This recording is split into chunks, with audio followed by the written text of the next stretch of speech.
She-Hulk, Attorney at Law, was among many upcoming MCU projects featured at Marvel's Comic-Con panel. The series got a new trailer that shows off more of Tatiana Maslany's burly superhero lawyer and sheds some more light on the plot of the Disney Plus series. But for many Marvel fans, all that matters is the final shot of Marvel's other superhero lawyer. That's right, Charlie Cox looks to be reprising the role of Daredevil for the She-Hulk series. It's the first step in what promises to be a very bright future for Daredevil in the MCU. Well, as bright as it can be when Marvel Studios is about to adapt one of the darkest Daredevil comics of all time. Let's break down what we know about old Hornhead's role in Phase 4 and beyond. Cheers.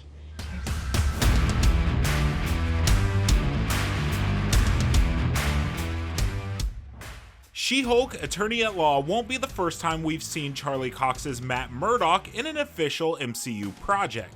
That honor goes to Spider-Man No Way Home, but there we only briefly see Matt in his role as Peter Parker's lawyer.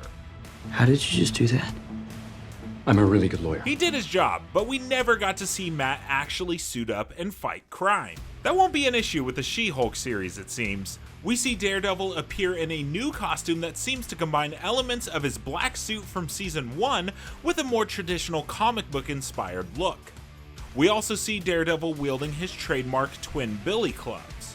We don't, however, see Daredevil's face, which has led some fans to question whether this is actually Matt Murdock at all. Some have speculated we're actually looking at Bullseye, a villain already notorious for stealing Daredevil's look in the Netflix series. Still, it stands to reason Matt has a key part to play in this series. Again, he's both a lawyer and a superhero, and as such he's one of the few people in the Marvel Universe to understand the struggle Jen Walters is going through.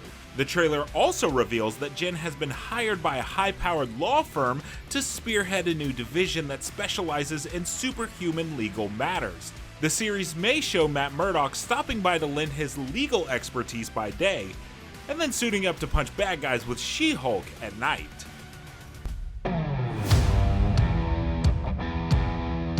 She-Hulk, Attorney at Law is just the first stop on Daredevil's whirlwind tour of the Marvel Universe. Charlie Cox is poised to appear next in the Echo series, which spins out of 2021's Hawkeye series. He'll be joined by fellow Daredevil veteran Vincent D'Onofrio, who will again play Wilson Fisk. Echo is another logical choice for a Daredevil guest appearance, as Echo was originally introduced in the pages of Daredevil's monthly comic. Hawkeye adapted elements of Echo's debut storyline as it explored her twisted connection to Fisk. The spin-off series will no doubt delve deeper into that relationship, and Daredevil will almost surely become an important ally in Maya Lopez's battle with her adoptive father. Much like with She-Hulk, Daredevil understands the struggles Echo faces in her day-to-day life. The two become kindred spirits as heroes with disabilities and troubled pasts, and even become lovers for a time. But don't expect Matt Murdock to stick around Echo's neck of the woods for too long. Thanks to Comic-Con and the detailed roadmap of Phase 5, we finally know when Daredevil will headline his own TV series again. Marvel will debut an 18-episode series called Daredevil Born Again in 2024, starring both Charlie Cox and Vincent D'Onofrio. That series takes its name from one of the most iconic Daredevil comics ever published. Written by Frank Miller and drawn by David Mazzucchelli, Born Again showcases Matt Murdock at the lowest point in his adult life. After his ex-girlfriend, Karen Page, sells Matt's secret identity in exchange for drugs. Matt finds his life being systematically dismantled by Fisk, but even Daredevil hits rock bottom. The Kingpin is reminded that a man without hope is a man without fear. Rather than treat this new series as an open-ended Daredevil adventure, Marvel seems intent on telling a finite story about the deep rivalry between Matt and Fisk. However, it's worth remembering that Daredevil Season 3 was already a loose adaptation of Born Again, among other comics. Should this be taken as a sign that the Netflix shows aren't actually part of the MCU canon, despite some of the actors reprising their roles now?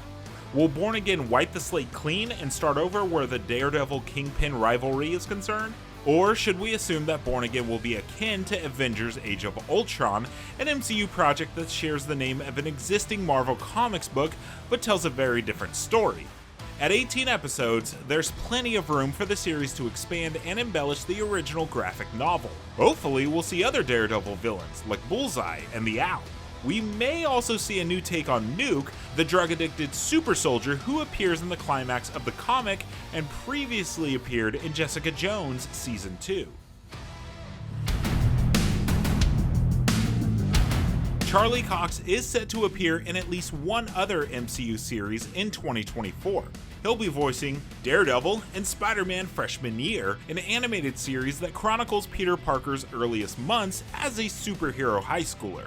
It's not entirely sure whether Freshman Year is set within MCU continuity or a separate similar universe. The fact that it's introducing new versions of key Spider-Man villains like Norman Osborn, Dr. Octopus, and Rhino certainly raises some questions. Who knew Peter had so much going on in his life before Tony Stark showed up? Regardless of how, or even if the series fits into MCU continuity, Freshman Year looks to be positioning Daredevil as an early mentor to Spidey. The two have a long history of teaming up in the comic. After all, they're both street-level heroes who spend their free time protecting the innocent civilians of New York City. We may see Daredevil showing Spidey the ropes of being a vigilante and how to hone his superhuman senses. Assuming Freshman Year is part of the MCU canon, the series could also add new context to Matt Murdock's cameo in No Way Home.